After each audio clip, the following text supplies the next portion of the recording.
We're out here at Lake Caroline today, and it's a 850-acre private lake, mostly man-made. There were a couple existing lakes here that they expanded on, and it's got a lot of man-made structure, a lot of windrows, a lot of the trees and stuff that they cut to make the lake. They've piled up. A lot of that's rotted over the years, but it's got copper nose brim in it, hybrid bass.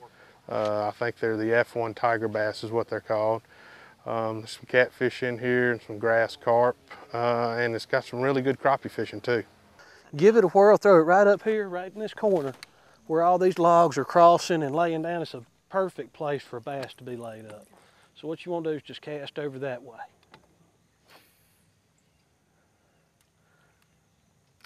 Now do it just like you was doing a while ago. We're gonna get up there so you can get to it.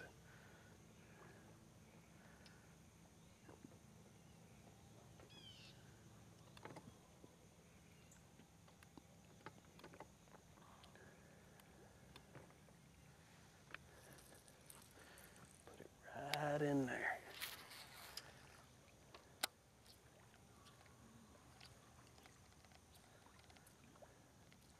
See, the sun's coming up over those trees. Those fish are going to be relating to that shade right there caused by all those stumps and logs.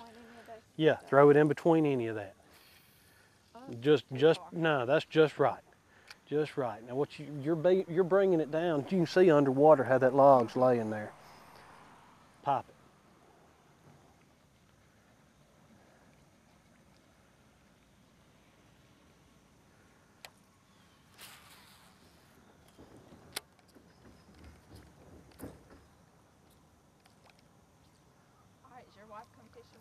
No, she does not. She says I go too fast in the boat. Oh. There's a fish just moved back there. See where he moved? Throw back there.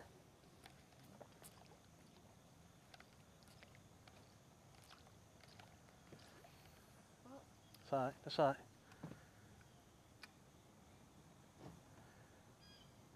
There you go. Just right, just right. See how you laid that line? I mean, that's, I can't believe you didn't just catch one right there.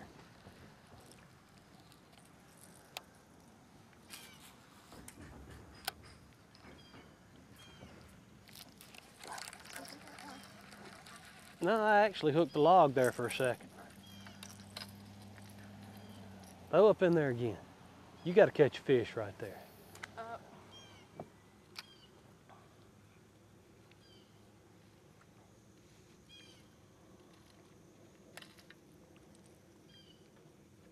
Try to make it pop. Remember, you want to make that bait pop. Shannon, gonna tie you on a crankbait there. We've been fishing the top waters this morning across this riprap bank, and had a bunch of blow-ups, a bunch of fish eating it, but a bunch of the fish really wasn't committing to the bait. Would you say that? Yeah, I think the full moon probably has them a little messed up. They probably fed hard. I don't think the primary feeding time was this morning. We saw a lot of fish run off the rocks, right, remember? Right. I don't know if they were spooking, but they would run off and you'd think they're coming to get you bait. 90% of the time, they just go right up under it. Yeah. I was throwing the popar and had a bunch of fish. Most of the fish actually that I was getting to bite were really committing to it, and they were eating my bait, and you were throwing that walking bait. And I don't know if it was a faster action, but you know, when you were getting bit, it was when that bait was sitting still. Yeah, you know, in the later months of the year, a lot of times they do want a bait sitting still. Not quite as bad there as the postpone, but I don't know if it was when the sun came up that they weren't finding mine as well as yours, because before the sun came up, I was getting more bites, and then when the sun came up, you were getting more bites. I don't know. I wish they could tell me what they were thinking. Don't we all? Don't we all? We're going, I guess now we're going to go try to find some fish that have probably transitioned and pulled out to some deeper water once the sun's got up over these trees and it's really starting to heat up. I mean, we're starting to sweat already. Move out to some deeper water and try to catch some fish holding in some cover close to a ledge, basically. Yeah, this lake, I don't know what level there'll be yet. Hadn't been here since last year, but they'll either be in that 4 to 8 foot range or 10 or 12. We'll tie on crankbaits to cover all of them. We'll go find them. Well, if the crankbait doesn't work, I'm a big fan of a Carolina rig. I can't slow down that much. We'll catch them one way or another. That's right. Let's go catch one. All right. All right.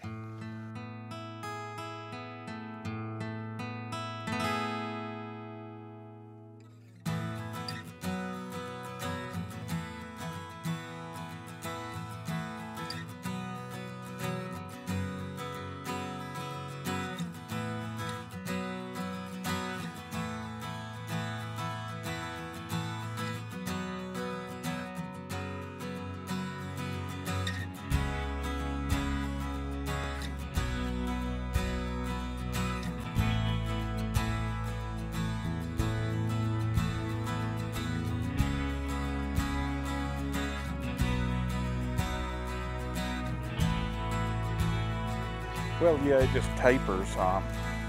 Trying to make sure we're hitting it 4 foot. And there's a couple little indentions, and they'll either be in these guts or right on a little point. And there's 1 or 2 logs out here when we find them. When you log out here, I'll find it. Well, when you find it, I would suggest not getting hung up because you're gonna be hung up for a little while. I asked Whiskey about the last time. Yeah, I see them school all the way too. See, we were in 8, now we done dropped back to 9. I see a lot of shad on the surface, look right there.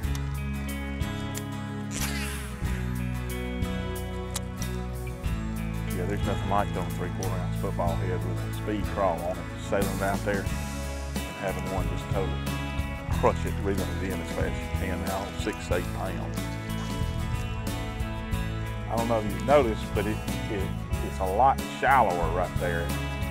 It's coming off of only 18 inches of water down in the 6 foot where we were, and about 4 foot coming into 6. I think there's a steeper drop there. And anytime you got a piece of wood or something from the hide behind it, makes it a lot better. But I think we've given it thorough pickings, and yeah. And there's fish blowing up here in the back, and they look more willing to me.